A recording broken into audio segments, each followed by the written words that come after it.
আসসালামু আলাইকুম। আমার নাম সাদিয়া। আমার আব্বুর নাম আবুল কাশেম। আমার আম্মুর নাম সেনোয়ারা বেগম।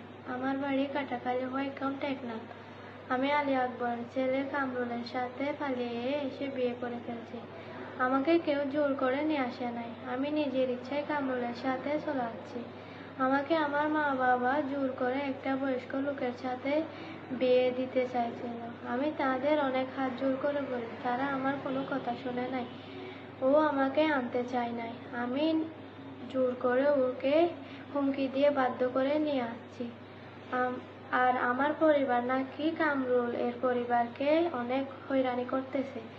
আপনাদেরকে হাত জোর করে বলি, কামরুল এর পরিবার ও আমাদেরকে হয়রানি করবেন না।